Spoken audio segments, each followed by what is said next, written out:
inmediatez en todas las acciones que se realizan. El hombre del presente no es capaz de soportar la demora de más de 2 segundos que hay en el cambio de un semáforo de amarillo a verde. Pero también se nota ese deseo de que todo sea inmediato cuando hace clic y la página de internet que está buscando no se abre y le toca esperar eternos 5 segundos. En fin, el descontento ante la falta de respuestas en el mundo es propio de nuestra generación. Y lo peor es que dentro del cristianismo pareciera que hay una especie de ansioso sentimiento que se ha apoderado de muchos creyentes y de algunos que empiezan a acercarse tímidamente a la puerta de la iglesia del Señor, pues en sus oraciones reclaman a Dios una respuesta mágica y adaptada a sus deseos mundanos, pero en ninguna parte aparece la hermosa paciencia como virtud que debe ser o que debe existir en el corazón de cada uno de los que han abrazado por la fe a Jesucristo. En la exposición que estamos realizando sobre el libro de Josué, hoy vamos a estar hablando del texto de Josué 3, del 1 al 5, vamos a ver cómo el pueblo de Israel aprendió la maravillosa gloria de la paciencia como virtud del creyente, al igual que la obediencia, envuelto todo esto en una fe viva en que el Señor iba a cumplir sus promesas y todo eso antes de actuar.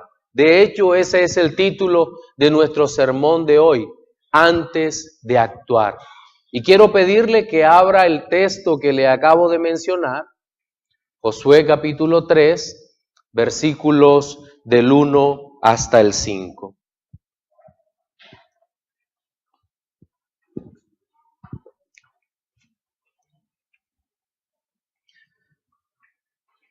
Josué se levantó de mañana, y él y todos los hijos de Israel partieron de Sitín y vinieron hasta el Jordán y reposaron allí antes de pasarlo. Y después de 3 días, los oficiales recorrieron el campamento y mandaron al pueblo diciendo: cuando veáis el arca del pacto de Jehová vuestro Dios y los levitas, sacerdotes que la llevan, vosotros saldréis de vuestro lugar y marcharéis en pos de ella, a fin de que sepáis el camino por donde habéis de ir, por cuanto vosotros no habéis pasado antes de ahora por este camino. Pero entre vosotros y ella haya distancia como de 2000 codos, no os acerquéis a ella. Y Josué dijo al pueblo: santificaos, porque Jehová hará mañana maravillas entre vosotros. Muy bien, pueden sentarse. Justo después de haber recibido a los 2 espías y aquel informe tan maravilloso donde Dios ponía un especial temor en el corazón de los habitantes de Canaán, viene ahora el paso del Jordán. Ya salieron de Sitín, se ha movido todo el pueblo de Israel y se encuentran justo frente a esa barrera que era el río Jordán. Y ahora al momento de pasar a la acción iban a demostrar la fe que el Señor había puesto en sus corazones. En el texto que acabamos de leer encontramos en primer lugar que el pueblo de Israel se movilizó, pero siempre bajo la guía del Señor. Él marcó sus tiempos, hubo una clara demostración de obediencia y fe, de entendimiento y comprensión de los propósitos de Dios, y todos mezclado, todo esto con sabiduría para la acción. En segundo lugar, entendemos que el pueblo del Señor fue instruido por su liderazgo de manera correcta y precisa sobre cómo debían seguir adelante en la senda que había sido determinada por Dios para ellos. Pues, como dice el texto, ellos no sabían por dónde iban a andar porque ninguno había pasado antes por este lugar. Y solo aquel que es eterno y omnisciente les podía guiar con el fin de que iniciaran esa difícil tarea que era la conquista de Canaán. En el tercer y último punto a tratar, vamos a hablar sobre la santificación de los hijos de Israel para asumir una guerra tan terrible como la que iban a enfrentar. Es por eso que al final del pasaje nosotros leemos un mandato expreso de Josué al pueblo que le ordena santificarse debido a la presencia gloriosa de Dios en medio del pueblo. En estos tres encabezados vamos a centrar nuestro sermón dominical de hoy y vamos a iniciar hablando de el creyente antes de entrar en acción requiere obediencia y fe. Bien, los versículos 1 y 2, permítanme repetirlos, pero voy a repetirlos en la versión de las Américas, en la Biblia de las Américas, que dice: y Josué se levantó muy de mañana, y él y todos los hijos de Israel partieron de Sitín y llegaron al Jordán, y acamparon allí antes de cruzar. Y sucedió que al cabo de 3 días, los oficiales pasaron por medio del campamento. Recuerdo que hace algunos años escuché el relato de un pastor muy reconocido en toda la región nuestra de la costa norte, y él decía algo así como que cuando empezó su vida cristiana, al año de ser cristiano, lo enviaron a él y a otro hermano a pastorear igual el número de iglesias. Y él decía, y eso fue de gran bendición. Y de pronto en ese momento, la emotividad del relato, del testimonio, uno decía, wow, Dios hace como quiere, pero no nota el grave problema de que esto responde más a la impulsividad del corazón de él y la inmediatez de querer ver resultados por parte del resto de la iglesia, a que un proceso propiamente bien llevado de parte de Dios para constituir ministros en las congregaciones. La Biblia nos enseña con claridad, sobre todo en el pasaje que leímos, que los hijos de Dios son hombres de fe que no actúan por emociones, pues las dos no están relacionadas. Las emociones y la fe, aunque en nuestro tiempo presente nos hayan querido vender como si esto fuera lo mismo. Y creo que lo he dicho varias veces, el optimismo desmedido del corazón humano no es igual a la fe. El optimismo lo puede tener un delincuente para robar un banco, con toda seguridad. Dice, confiamos en que todo va a salir bien. La policía no nos va a atrapar y nos vamos a poder repartir el botín.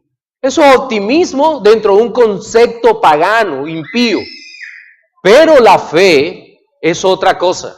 La fe es un don de Dios en el corazón del hombre para poder abrazar por esa fe a la persona de Jesucristo, entender su obra y glorificar a Dios en medio de todo eso. Y es por eso que hablamos de la impulsividad más como un resultado de la inmadurez de los hombres, y esta impulsividad se hace patente en los momentos más duros de la existencia. Por lo general, en la Escritura, la inmadurez y la impaciencia siempre tuvieron consecuencias bastante negativas.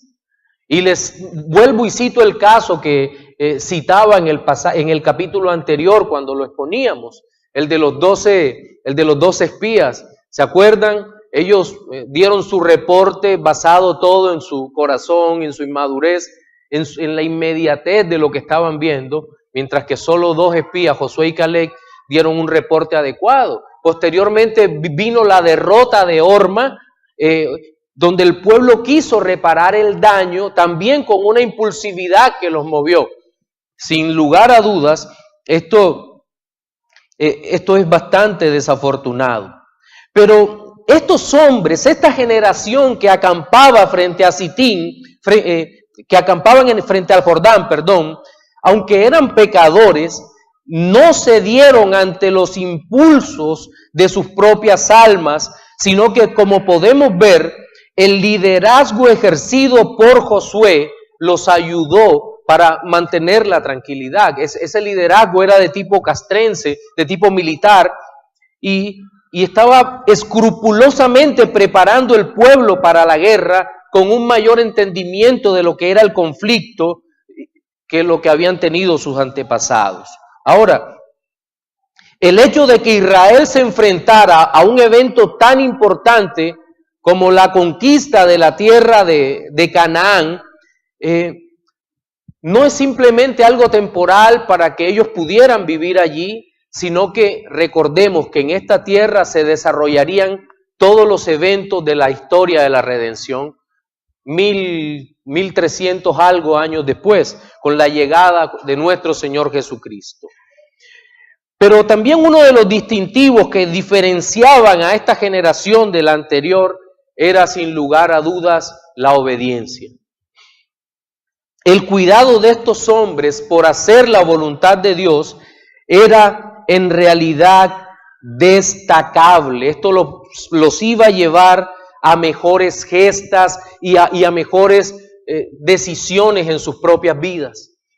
Estaban frente al Jordán y seguramente estaban frente a ese lugar con una disposición distinta. Era algo así como lo que el antiguo autor Sun Tzu en su libro llamado El arte de la guerra denomina la evaluación. Por cierto, la evaluación se compone básicamente de la consideración de 5 puntos, según Sun Tzu, que son la doctrina, la enseñanza de la doctrina. El segundo es el tiempo, el tercero el terreno, el cuarto el mando y el quinto la disciplina. Alguien podrá decir, ¿no será que Josué se copió de Sun Tzu? Más bien Sun Tzu se pudo copiar de Josué, porque Josué vivió muchísimos años antes. En el 1440 y tantos vivió Josué antes de Cristo, mientras que Sun Tzu es un hombre del siglo V antes de Cristo. Entonces, no puede haber algo así como un plagio, a menos que haya sido del oriental hacia Josué. Pero este pueblo tenía todos los factores, no por el genio militar de Josué, no por la capacidad de ellos mismos, sino, escúchese bien esto, por el suministro de la revelación de Dios a sus almas. Y esto era una capacidad que Dios le había dado sabiduría al pueblo, le había dado fe, paciencia, disciplina y coraje para vencer. Y hay una primera aplicación que nosotros podemos traer hasta el presente y aplicarla en nuestra congregación y en las congregaciones que nos escuchan. Y en nuestras vidas, naturalmente, individualmente. Y es que la iglesia de hoy tiene la necesidad de romper con la ansiedad que el mundo vende. El mundo de hoy está todo ansioso, todos corren por algo. Tengo que hacer.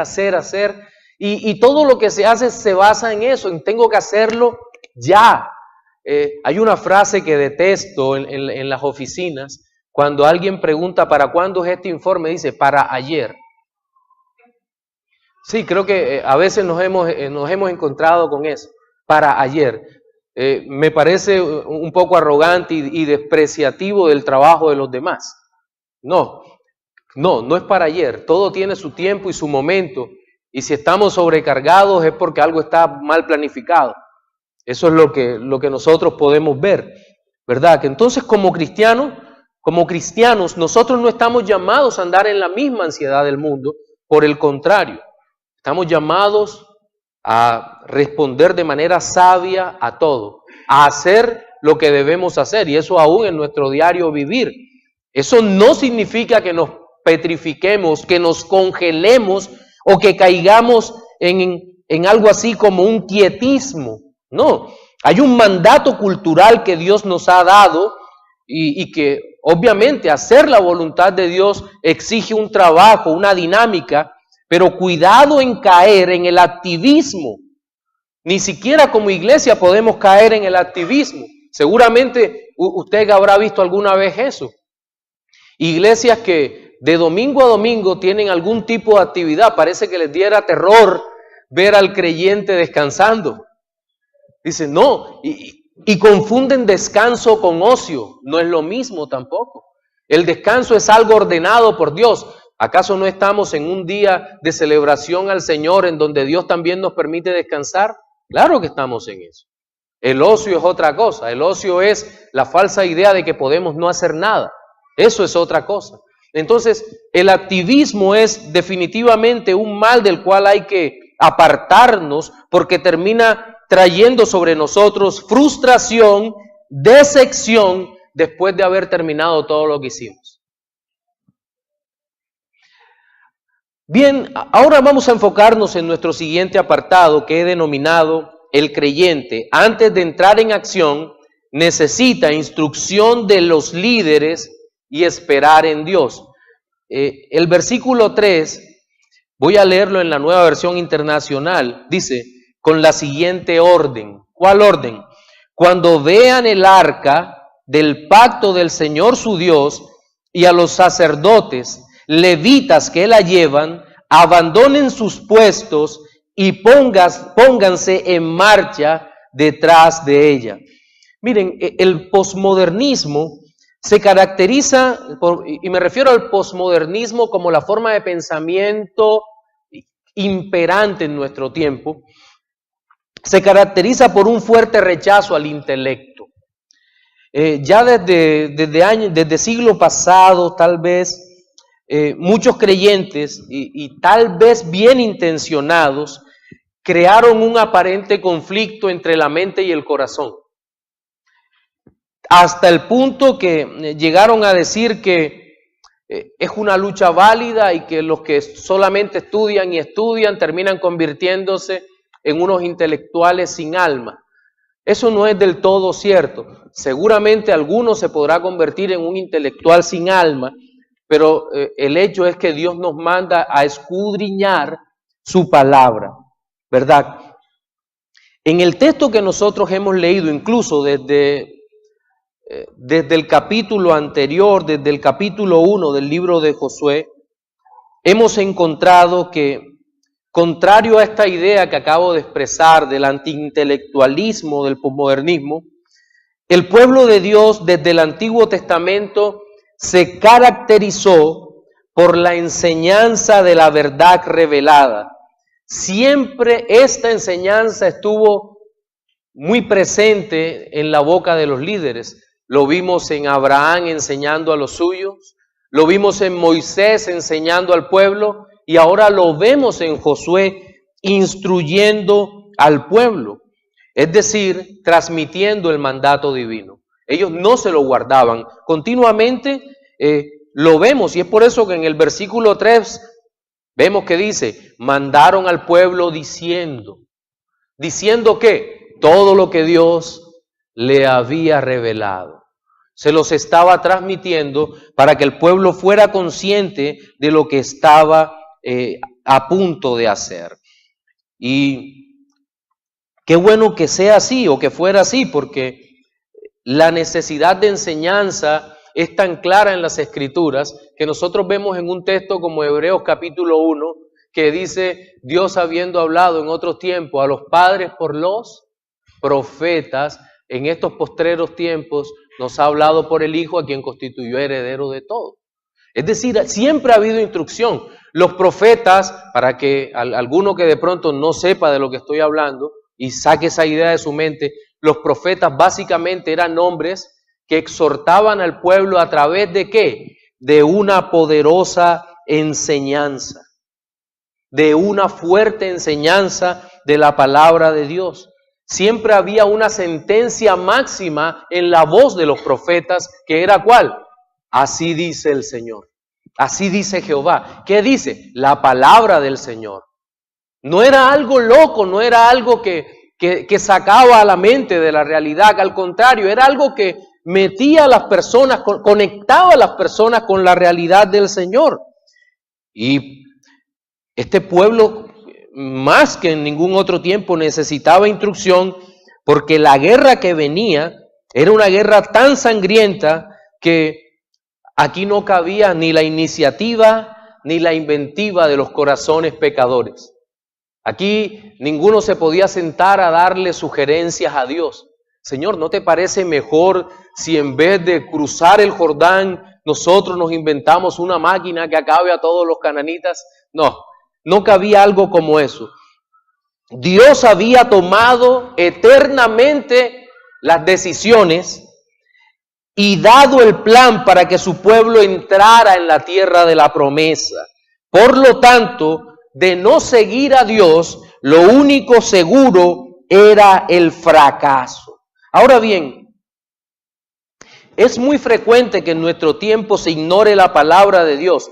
Y no me refiero únicamente a los que afirman tener nuevas revelaciones, sino también a los hombres del libro que muchas veces no están dispuestos a aceptar la instrucción del Señor, o que no estamos muchas veces dispuestos a aceptar la instrucción. Yo recuerdo hace algunos años, hablaba con un gran amigo, aún es mi gran amigo, y desde la Escritura empecé a exponerle la doctrina de la expiación limitada, que es tal vez de lo más difícil de aceptar para los que no abrazan totalmente las doctrinas de la gracia. El hecho de que Cristo haya muerto únicamente por su pueblo le da muy fuerte en el corazón a muchas personas. Y empezamos a hablar y le mostré pasajes de la Biblia, incluso llegamos al texto a todo el libro de Juan, empezamos a recorrer la doctrina de la expiación limitada en el libro de Juan, y al final él me dijo, espera, lo que tú estás diciendo suena lógico, creo que tienes razón, creo que es bíblico, pero no puedo creerlo. Y le decía, ¿y cuál es la razón por la cual no puedes creerlo? Dice, es que no puedo creer en un Dios que no le dé la oportunidad a todos. De inmediato entendí que el problema no estaba en la palabra de Dios ni en el argumento mío, sino en Él. Y naturalmente la decepción con la que salí de aquel lugar era palpable, aún hoy en día lo es. Pero cito esto para hablar sobre la necesidad de una instrucción bíblica, pero que muchas veces la instrucción bíblica no es aceptada por los hombres. Pero en medio de esta pregunta y de este versículo 3, donde habla del pueblo y del mandato al pueblo, nos preguntamos, ¿quiénes son los responsables de la instrucción bíblica? Bien, aquí el responsable directo de la instrucción bíblica es Josué, el líder, pero acompañado de los oficiales. Es decir, la instrucción está en cabeza de personas capaces que el Señor ha preparado para esta labor tan necesaria de la enseñanza. Y si usted recuerda, desde el Antiguo Pacto, todo el Antiguo Testamento, se ha caracterizado por una enseñanza marcada de los sacerdotes y levitas. Los sacerdotes y levitas no solo tenían una obligación de presentar los sacrificios en el culto, sino que también tenían que instruir al pueblo en la palabra de Dios. Más adelante, cuando fue pasando el tiempo, la enseñanza sale de la institución como tal, de la institución sacerdotal, y es dada a los profetas. Los profetas, digamos que se apartan de esa institución porque son elegidos directamente por Dios o por algún representante del Señor, para que de esta manera estos profetas puedan seguir enseñando. Es más, Josué técnicamente era un profeta. Para los judíos, Josué era uno de los llamados profetas anteriores. ¿Y por qué decimos que Josué era un profeta? Porque Josué recibió una revelación que posteriormente fue entregando al pueblo. ¿De qué trataba la revelación? Del propósito de Dios para conquistar Canaán. Y sabemos que es un profeta no solo en este sentido de la guerra, sino en el sentido práctico de la vida, porque en el versículo 5, al final, él da una orden al pueblo relacionada con la forma como el pueblo debía acercarse a Dios. Dice, santificaos. Entonces, no solo era un profeta en el sentido de instrucción para la guerra, sino que ahora lo vemos en el sentido de un hombre que da un mandato al pueblo para que tenga una correcta y mejor relación con Dios. Seguramente de eso vamos a hablar en un momento. Pero si por si acaso tenemos dudas, al final del libro de Josué, capítulo 24, versículos 14 y 15, ese sí quiero que lo leamos juntos. Capítulo 24, versículos 14 y 15, en Reina Valera dice: ahora pues, temed a Jehová y servirle con integridad y en verdad, y quitad de entre vosotros los dioses a los cuales sirvieron vuestros padres al otro lado del río y en Egipto, y servid a Jehová. Y si mal os parece servir a Jehová, escogeos hoy a quién servís, a quién sirváis, si a los dioses a quienes sirvieron vuestros padres cuando estuvieron al otro lado del río, o a los dioses de los amorreos en cuya tierra habitáis. Pero yo y mi casa serviremos a Jehová. Esto es un llamado en todo el sentido de la palabra profético. Un llamado profético ¿a qué? Al pueblo para que deje de hacer lo que está haciendo. Algunos todavía seguían en la idolatría y se vuelvan de todo corazón al Dios vivo. Esto es una verdadera instrucción profética, y por si usted no lo recuerda, en la antigüedad vamos a encontrar las famosas escuelas de profetas. ¿Qué les enseñaban a los profetas en las escuelas de profetas? Teología. Les enseñaban a observar el mundo con los ojos del Señor, y les enseñaban justamente a entregar el mensaje en el nombre del Señor. ¿A quiénes? A quienes Dios había llamado para profetas. Eso era lo que hacían. Pero me llama también la atención que dentro de la instrucción los hombres aprendían a entender las señales de Dios para su vida. Y aquí viene otro punto interesante, porque una de las tragedias intelectuales de nuestra actualidad es sin duda la reinterpretación de la idea bíblica de lo que es una señal. Y al parecer una señal, en esta nueva reinterpretación que anda por allí, es una muestra milagrosa del poder sobrenatural de Dios, pero desde la perspectiva de un hombre que le exige al Señor el cumplimiento de un capricho personal. De eso parece tratarse la señal. Recuerdo que alguna vez un hombre le puso como señal a Dios que para casarse con alguna mujer tenía que tener el pelo pintado de azul. Hoy en día es muy fácil encontrar una mujer con el pelo pintado de azul, pero hace 30 años o 20 años era muy difícil que una mujer se pintara el cabello de azul.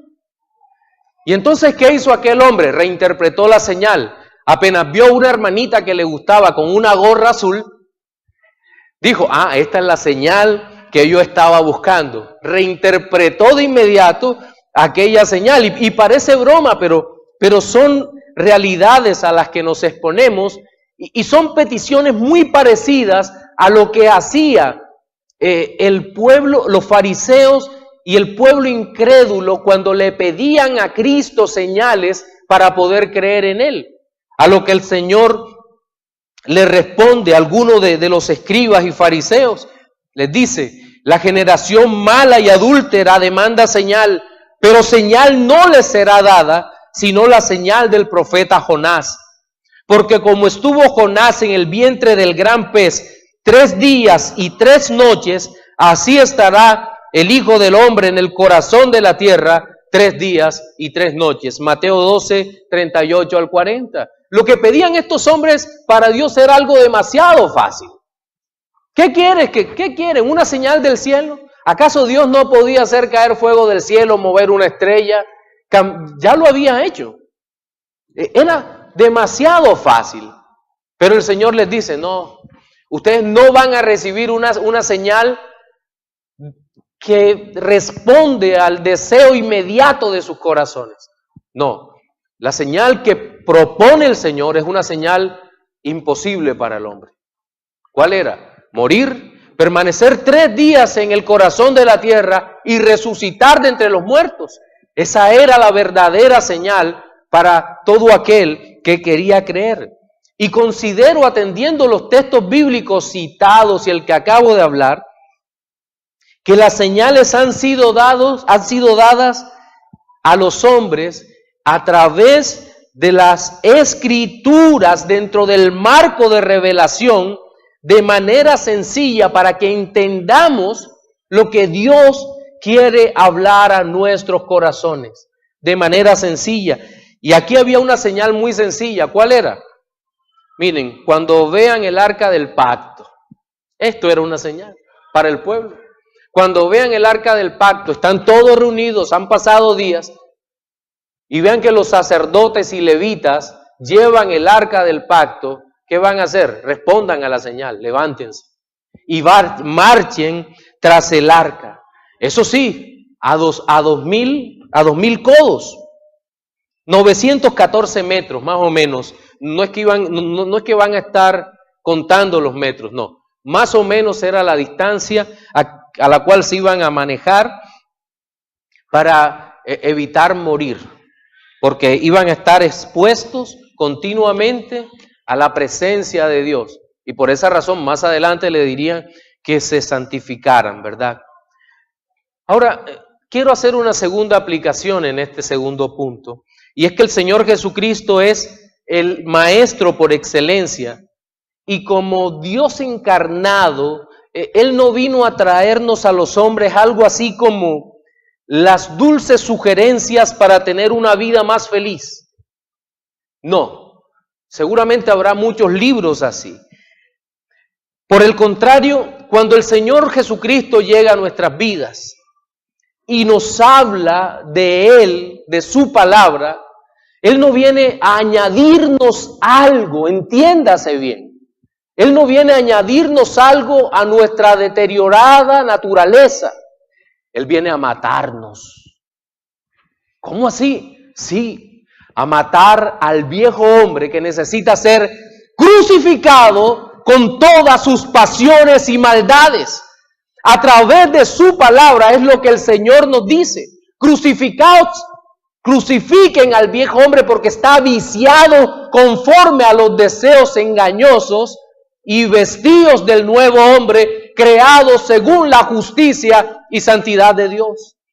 El Señor exige en este nuevo pacto la total abnegación, la total rendición a su voluntad revelada, la entrega de nuestra alma, corazón, mente y fuerzas, entregado todo al cumplimiento de sus mandatos. ¿Por qué? Porque la vida cristiana es un asunto de vida o muerte. Así. Hoy no podemos preguntarnos cosas tales como, ¿qué debo hacer si estoy pecando? Ya la Biblia nos ha dicho eso. Arrepiéntete. O cómo contentarnos si estoy sufriendo. ¿Qué hacer si estoy sufriendo? No. La palabra de Dios nos ha hablado de manera totalmente evidente, clara, y no necesitamos más porque es suficientemente clara. Y en la instrucción debe quedar así. Pero eso nos lleva al tercero y último punto de nuestra exposición de hoy, que es el creyente antes de entrar en acción deberá estar consagrado para el cumplimiento del propósito divino. Versículos 4 y 5 dice: a fin de que sepáis el camino por donde habéis de ir, por cuanto vosotros no habéis pasado antes de ahora por este camino, pero entre vosotros y ella haya distancia como de 2,000 codos, no acerquéis a ellas. Y Josué dijo al pueblo: santificaos, porque Jehová hará maravillas entre vosotros. Ya habíamos hablado, el arca va adelante, el pueblo va atrás, y hay un compromiso muy grande de la clase dirigente, del sacerdote, antes de entrar al río. En su momento vamos a exponer esto. El sacerdote tenía un compromiso absoluto, tenía que entrar en un río que estaba suficientemente crecido y donde la diferencia entre entrar con fe y entrar sin fe era ser arrastrado por el río, ahogado, y que todo el pueblo perdiera de muchas maneras la confianza. Pero aquí nos encontramos frente a este mandato de la santificación. Yo recuerdo que hace algunos años, varios años, leí en 1 Corintios 2:9, que es el mismo texto de Isaías 64:4, creo, donde dice: antes bien, cosas que ojo no vio, ni oído oyó, ni han subido al corazón del hombre, son las que Dios ha preparado para los que le aman. Cuando yo leí aquel texto, recuerdo que mi interpretación era bastante situacional, dependía de lo que me habían enseñado en ese momento, y estaba casi convencido que la referencia de aquel pasaje era a las manifestaciones, abro comillas, visibles del Espíritu Santo en el servicio, cierro comillas. Pues bien, pero por la misericordia de Dios después entendí que esto se refería a observar las maravillas de la salvación en el alma redimida, ¿verdad? El viento sopla de donde quiere y oye su voz, mas si sabes de dónde viene ni a dónde va, así es todo aquel que es nacido del Espíritu Santo. Son cosas que uno va entendiendo, cómo Dios cambia nuestra propia vida y la vida de los que nos rodean para su propia gloria. A eso se refiere el texto. Es decir, que más allá de los milagros, los cuales, y para sufrimiento de algunos teólogos liberales, no pueden separarse del texto, entrar en el entendimiento de lo que Dios hará requiere consagración, santificación personal. Josué comprendía esto y por esa razón le decía al pueblo: conságrense, santifíquense. Y es que la santificación tenemos que dividirla en este caso para efectos pedagógicos en dos aspectos. El primero de ellos es el propósito temporal de la santificación. Y cuando Josué ordena al pueblo santificarse, era evidente que no se refería al aspecto formal, ritual, cúltico. No se refería a eso, porque como bien comenta Keil y Deslis en su comentario al hebreo del Antiguo Testamento, dice: no tenían tiempo de cambiarse los vestidos ni de hacer una purificación larga como cuando iban a entrar en una de las fiestas. No podían ni siquiera lavar sus vestidos. Y ya ellos estaban habituados a ese tipo de situaciones. No, esto trascendía el momento y apuntaba hacia la eternidad. Pero también dentro de este propósito temporal de aquella santificación, tendríamos que decir que no podía tomarse únicamente en su aspecto etimológico, es decir, santificar es apartarse para el servicio de la gloria de Dios. No.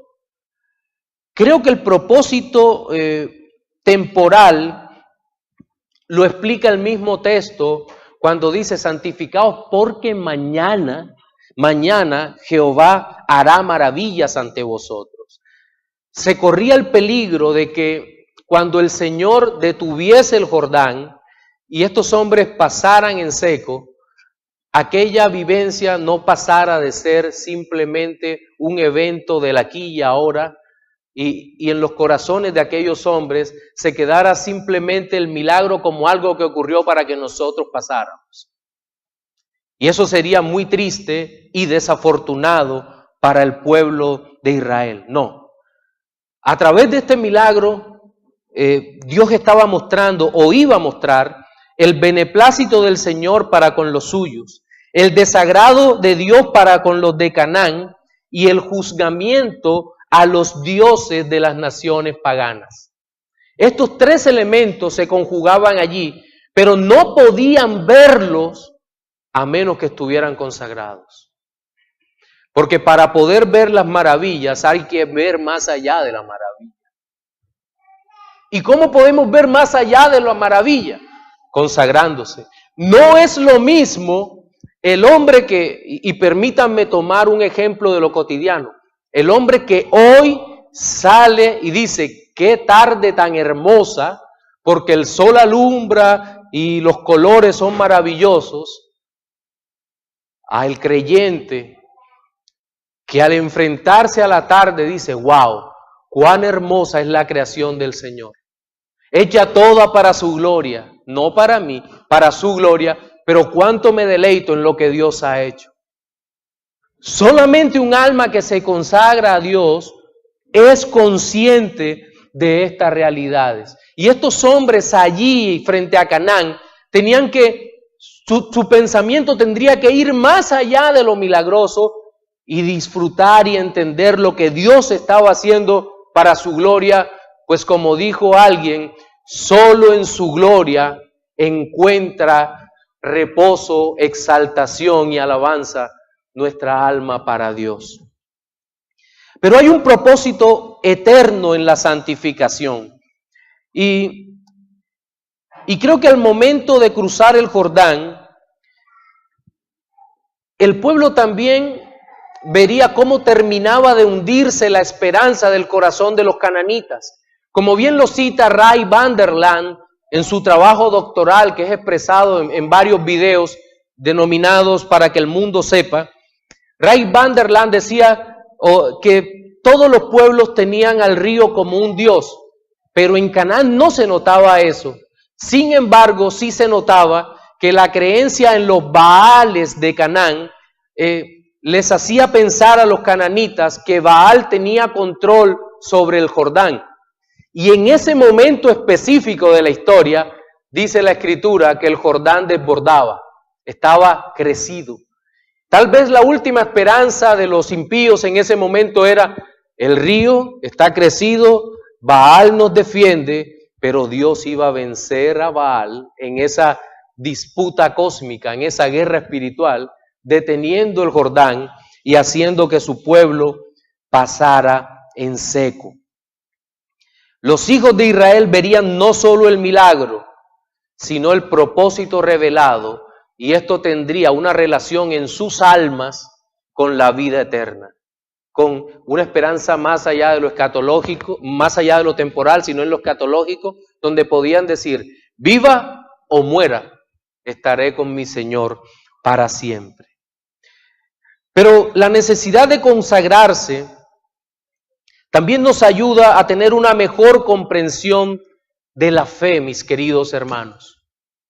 Una mejor comprensión del aquí y ahora, pero proyectando o pensando en lo que será el futuro glorioso en la presencia de Cristo.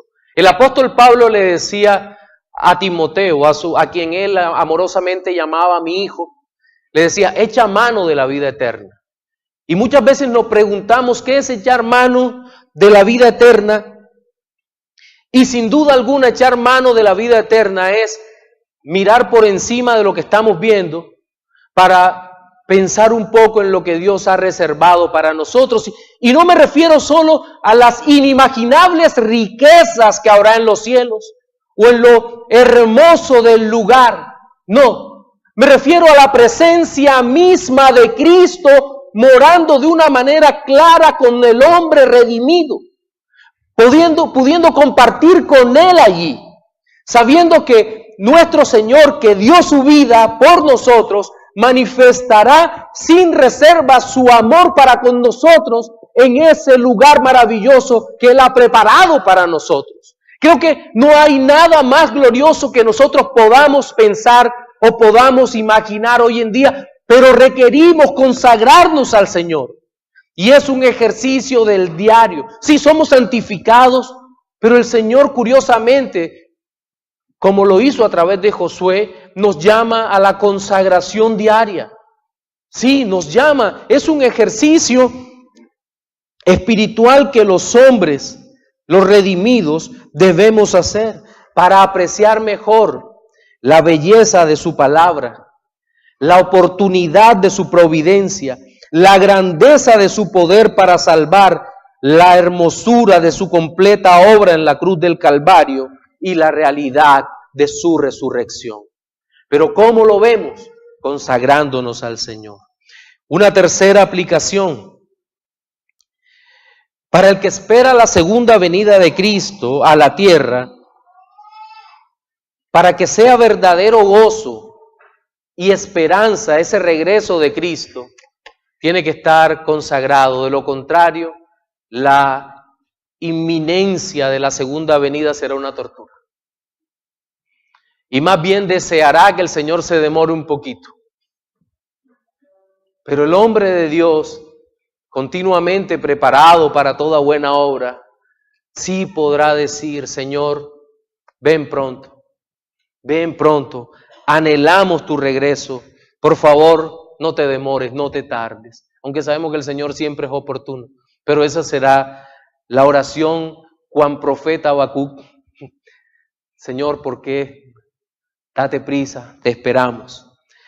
En nuestro sermón dominical de hoy observamos 3 aspectos relacionados con los creyentes antes de actuar. Fueron ellos: el primero, el creyente antes de entrar en acción requiere obediencia y fe. En segundo lugar, el creyente antes de entrar en acción necesita instrucción de los líderes y esperar en Dios. Y tercero, el creyente antes de entrar en acción deberá estar consagrado para el cumplimiento del propósito divino. Reflexiones finales para los no creyentes. Amigo, de seguro la ansiedad de tu alma te lleva en múltiples direcciones y distintos y finales muy terribles en donde no has encontrado reposo. Solo en Cristo se halla el descanso para tu alma tan necesitada de perdón. Corre a sus pies, suplícale a Él que te conceda el don del arrepentimiento y la fe para que así tengas vida eterna permanente en Él. Para los creyentes, hermanos, consagrarnos al Señor para de esta forma ver las maravillas que Él hace en nosotros cada nuevo día de nuestra salvación es lo que necesitamos hacer hoy y siempre. Que Jesucristo nos ayude en todo. Amén.